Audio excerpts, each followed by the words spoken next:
Hello, my name is Mark Merriman. Today I'll be presenting a presentation titled Amnion Membrane Allografts for Knee Osteoarthritis Treatment.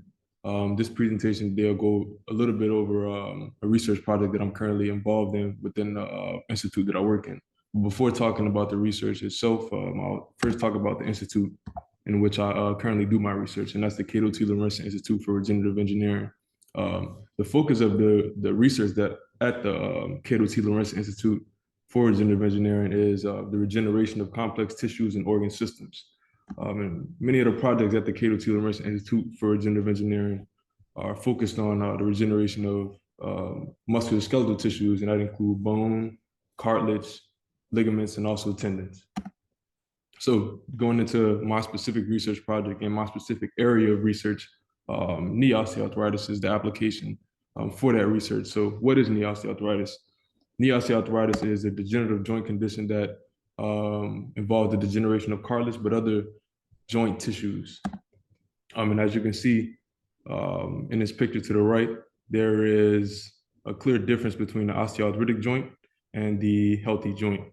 And how does this affect patients? This causes severe pain, swelling, but it also causes difficulties with mobility for patients. So knee osteoarthritis is a condition that we're currently seeking answers for so that we can improve the quality of life for patients. So let's talk about the treatment, and the treatment specifically that we're investigating in my research is the amnion membrane allograft.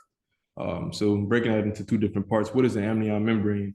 The amnion membrane is the innermost layer of the placenta, and an allograft is a piece of tissue that's taken from one person and it's used for medical treatment in another individual. So for our research, why are we really interested in investigating using this specific tissue for osteoarthritis treatment? And that can also be answered in two parts. We're interested in using the amnion membrane for tissue regeneration of cartilage, specifically because it has a number of regenerative molecules that have proven to be able to help heal damaged cartilage. And in addition to that, there's a theory that the amnion membrane may also act as a soft pillow or soft surface to reduce the amount of pressure within the joint. And we're currently, again, investigating that in our research. So let's talk about where we get our amnion membrane from for our research. And we receive the amnion membrane material for our research from mothers who donate their placenta at the time of giving birth. And these mothers, when they donate the placenta, they do know that their amnion membranes will be used for research purposes. So what do we do once we receive those amnion membrane samples? We decellularize those membranes. And how does that process really work? And what does decellularization mean? So decellularization is the removal of cells from a specific material. So in our case, it's removal of cells from the amnion membrane. And how does that process work? And what do we do during that process? So the first thing we do is really clean the membrane, because when we receive it, it's not always clean. And this specific picture is showing antimicrobial solution here. That's what the amnion membrane is sitting in. And once we finish cleaning it, we put the membrane in a negative 80-degree freezer until it's ready for decellularization. And that is a video showing how we kind of rotate the amnion membrane within this solution so that we really make sure that it's clean. So how does the decellularization step work? And that's going to be explained here. So we put our membrane within a Petri dish and we pour sodium hydroxide solution into the Petri dish and scrape the membrane. So we use a dual method of decellularization per se. And it actually is really effective at decellularizing the tissue. And once we finish decellularizing that tissue, what we do is lyophilize it. And what lyophilization does is remove all of the water content from the membrane, and what's left after lyophilization is this sheet-looking form of amnion membrane, dry sheet, I should say. So how do we know if our process of decellularization works?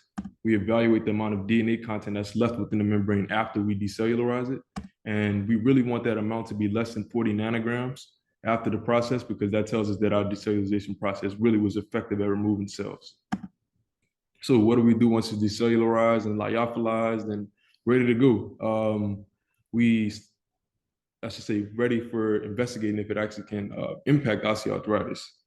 So we use rats as our animal model, and we induce osteoarthritis in the knees of the rats previous to implanting our amnion membrane allograft within the knee. And after we implant it, what else is left? That's a good question. We just want to see if this amnion membrane allograft really is effective at regenerating cartilage. And we do that in a number of different ways to really make sure that our findings are thorough. So there's some acknowledgements today. I'd like to acknowledge my PI, Dr. Cato T. Lorenzen, also the Young Innovative Investigator Scholars Program, which I'm a part of here at UConn Health. And lastly, again, the Cato T. Lorenzen Institute for Regenerative Engineering, where we're conducting this really groundbreaking research.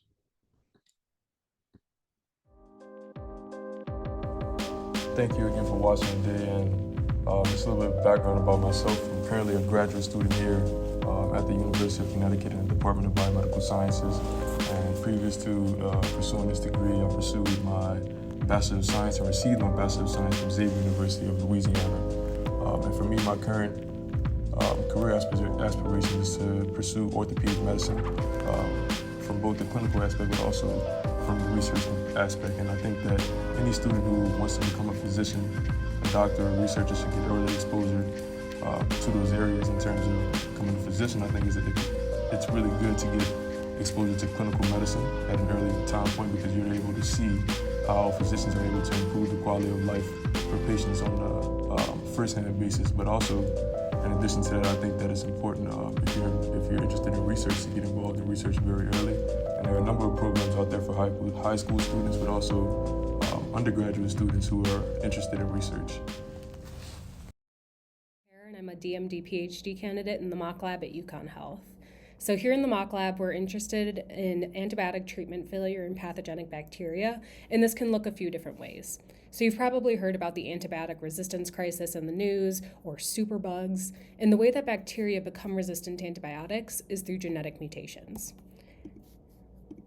So in this diagram, pretend you have a population of cells that is susceptible or can be treated with antibiotic. During the course of antibiotic treatment, most of the cells will die, but genetic mutations can occur, as indicated by this lightning bolt, and give rise to resistant bacteria. Resistant bacteria are actually able to grow in the presence of antibiotic, and then this leads to treatment failure. However, resistance is a major problem, but there are cases where antibiotic treatment can fail even without identifiable resistance by any of the clinical tests that we use. And this is called antibiotic persistence. In antibiotic persistence, these cells are genetically identical to the rest of the cells in the population, but for some reason, they're able to withstand antibiotic treatment and kind of hang out until treatment ends. And at that point, they're able to grow back. And so this looks clinically like the failure to treat what would otherwise be considered a susceptible population of bacteria. And so then this can look like chronic infection or recurrent bacterial infections. So here in the lab, we're really interested in understanding how do these persister bacteria survive against antibiotics? And by understanding that, how can we devise strategies to stop persisters from causing antibiotic treatment failure? To answer these questions, we do a lot of different experiments in the lab. And here's a quick lab tour, kind of to give you a view of what our day-to-day looks like. So in the lab, we can work with bacteria grown as biofilms, which we grow on these white membranes, as you see there. Here's me pouring a DNA gel, or running a DNA gel, because we do a lot of bacterial genetic manipulation to study how different genes impact bacteria. That's an anaerobic chamber, which grows bacteria without oxygen. But then this is really our bread and butter. Liquid bacterial cultures where we grow bacteria and then treat them with different antibiotics and drugs to see how the bacteria are responding to those antibiotics. And what this looks like is a lot of pipetting. So moving tiny amounts of liquids from one place to another, and that's how you'll find us for most of the day. But other than these techniques, one exciting area that we've been working in recently is time-lapse microscopy. It's a really powerful tool for being able to look at how single cells are behaving. So for this setup, we have a chamber that has a cover glass and a 3D printed divider to separate out our samples so that when we seed our bacteria, they stay separate. And then we cover the bacteria in media, so this can be nutrients or it can be containing drugs, and it's a semi-solid substrate, so it has agarose in it, which acts as kind of a jelly. and then we image it in snapshots. So this is what it looks like in real life. We have our little chamber, and then underneath this silver is the microscope objective imaging the cells from underneath. And we've been able to see some pretty cool things with this technique. So here we have two different bacterial species, Escherichia coli and Pseudomonas aeruginosa. And these are related gram-negative organisms, but you'll see that they behave pretty differently to antibiotics. In these videos, I'm showing them treated with a DNA-damaging antibiotic called fluoroquinolone, and they also contain propidium iodide in their media, and this is a dye that stains cells red when they're dead. Images were taken every 10 minutes, and this is during the treatment. So you can see right away, Pseudomonas aeruginosa starts doing some crazy stuff. It's lengthening, exploding, or lysing. Cells are red, they're dying. Meanwhile, the E. coli are just kind of hanging out, and there are some cells that are dying and turning red, but the morphological changes, the differences in the cell shapes, are way different. So this was kind of a fun and unexpected finding between these two related organisms. But critically, we can't get a continuous video of both cells during and after antibiotic treatment because the media can only contain drug or no drug, but we can't switch between them. So how do we visualize what's happening to these single persisters as they go through treatment and then survival? And to do this, we're using a cool new technology in our lab called a microfluidic device. This is a chip that's about 2 credit cards wide, and it's from EMD Millipore. And each of these blue lines represents a microscopic channel that fluids can flow through. So by loading in different media that contain drugs or don't contain drugs, we can change the environment that the cells are susceptible to while imaging them over that entire time span. Here's an example with that same bacterial species, Pseudomonas aeruginosa, from the previous image. And this is also treated with the DNA-damaging antibiotic. So you'll see that it starts during an antibiotic treatment, so media is flowing in that has drug, and then when there's no drug, the cell immediately starts to grow and then divide, giving rise to daughter cells. So that's a persister cell. So if we rewatch again, you can see the cells around are dying, exploding, lengthening like they did in the previous video in the agarose pad. But now with the microfluidic device, we're able to see that transition to when the persisters recover. So we're really excited about this technique, and by combining it with different molecular probes, genetic mutants, we're going to be able to start uncovering some interesting persister biology. And then I wanted to wrap up just by talking a little bit about my career and what is a DMD PhD. So the DMD part is a Doctor of Medicine in Dentistry, which means that I'll be graduating with the ability to practice clinical dentistry. And then the PhD is Doctor of Philosophy, in my case in Biomedical Sciences, which is for conducting scientific research. So this is a great career path for someone if you enjoy working with your hands, helping others in a healthcare setting, if you enjoy problem solving, critical thinking, and then combining these schools of thought from the clinical perspective and from a basic science perspective. Thank you for watching. Hello, Connecticut Junior Science and Humanities Symposium. My name is Rachel Massey, and I'm a second-year graduate student in the Biomedical Science PhD program at UConn Health, and I'm excited to share with you a bit about my project, Determining Mechanisms of Escape from X Chromosome Inactivation. Before I dive into the science, I'd like to take you on a brief journey of how I got here. I graduated with my Bachelor of Science degree from Albertus Magnus College in 2017. And after graduating, I worked as a cytogenetics technologist at an oncology and hematology laboratory in New Haven, Connecticut. As a cytogenetics technologist, I was responsible for preparing patient peripheral blood and bone marrow samples to assess whether or not there were chromosome abnormalities associated with cancer.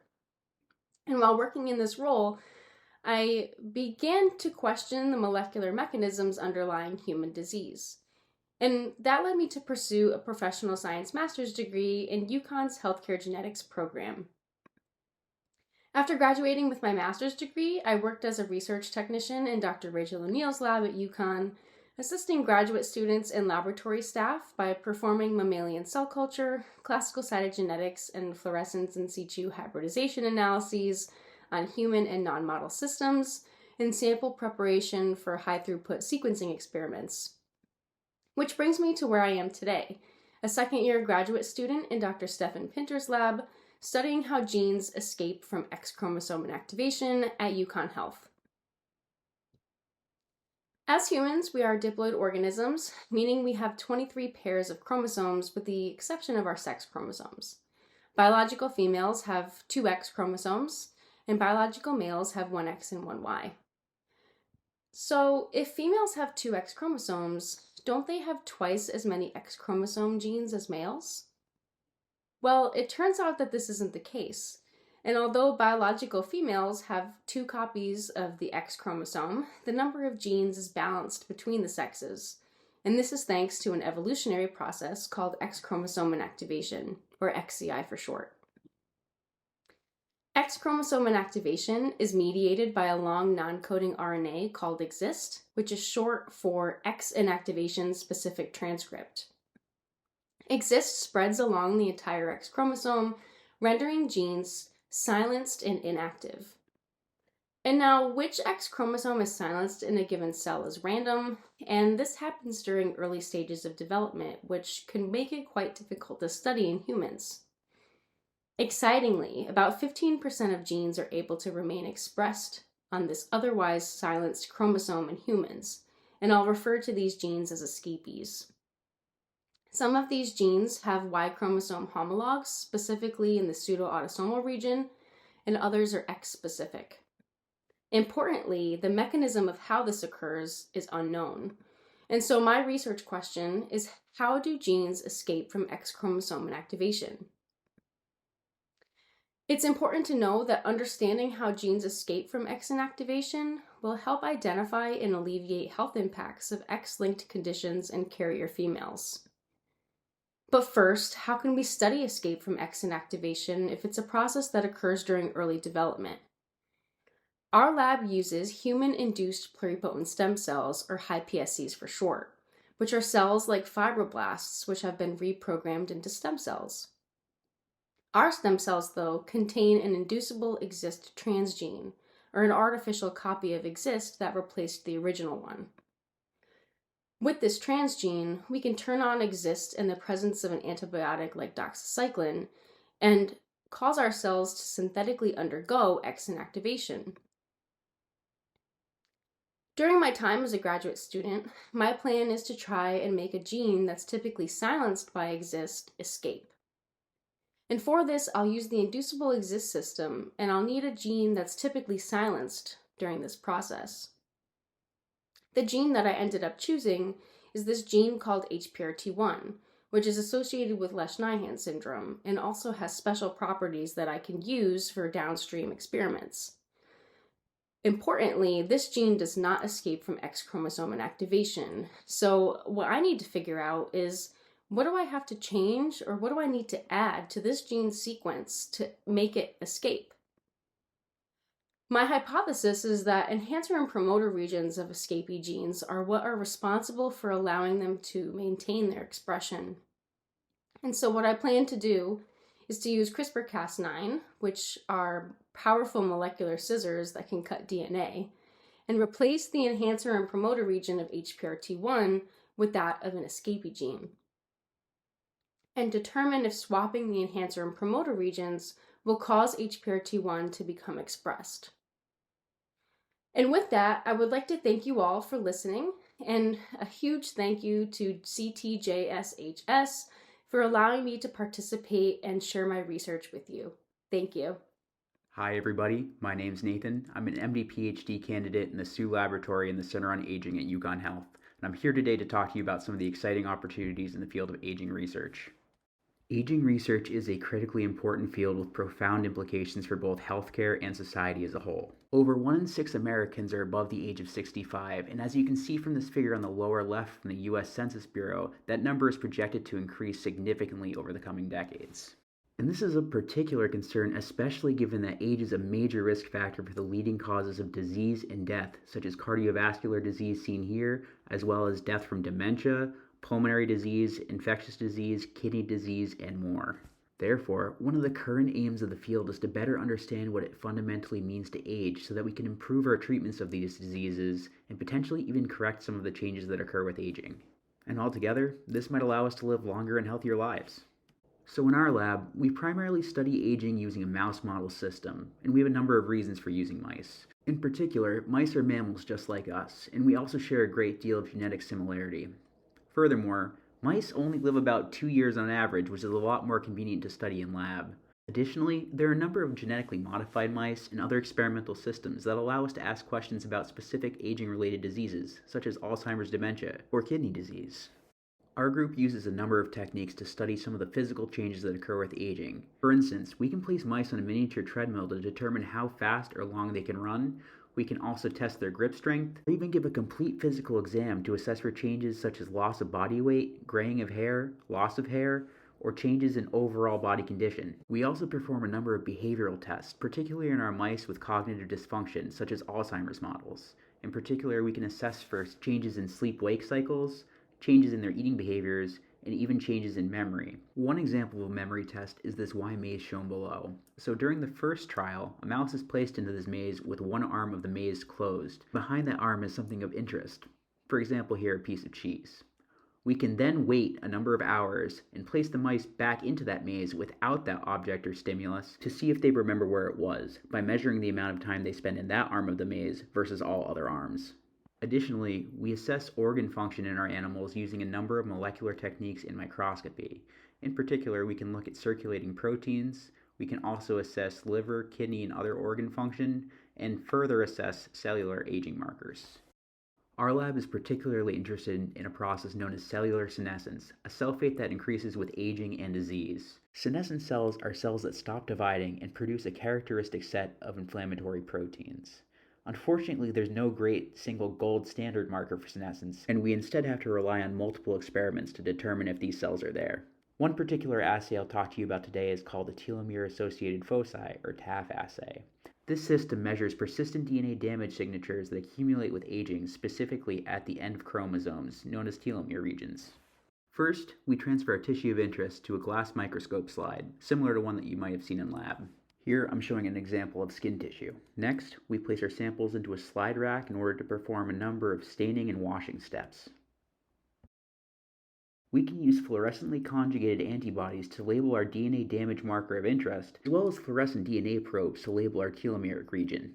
So after some additional washes and incubations, we're now ready to image the slides on our lab's fluorescence microscope. Here I can be seen placing some of those stained slides into our microscope's slide holder. This holder is then placed into the microscope, which is controlled via our computer system. Finally, we take a number of images throughout the slide to quantify the areas where we have staining for both our telomere as well as our DNA damage marker and find where they overlap. Here are a few representative images from our experiment.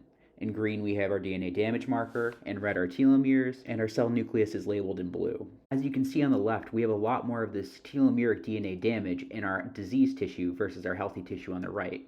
On the far right, you can see we've quantified this for a number of samples. So I'd like to wrap things up by talking about some of the exciting careers you can have in science. In particular, I'd like to talk about my path as an MD-PhD student. An MD-PhD provides training through completion of both medical school and graduate school. After college, students will typically complete their first 2 years of medical school before going on to their PhD training. After this, they'll complete their final 2 years of medical school and go on to residency and postdoctoral training. While there's definitely a lot of school involved, it can certainly be a rewarding career. For instance, MD-PhDs can work both in a clinical setting as well as lead a laboratory. In addition to the direct ways you might improve people's lives in clinic, your research in laboratory might help you provide new cures and treatments where there aren't currently options. In addition, you'll have a lot of great career flexibility. For instance, while you might work in an academic teaching hospital, you could also work in the scientific industry. If this sounds interesting to you, UConn provides MD-PhD training right here at UConn Health in Farmington. If you have any questions about aging research at UConn Health or MD-PhD training, please reach out and I'm happy to answer any questions.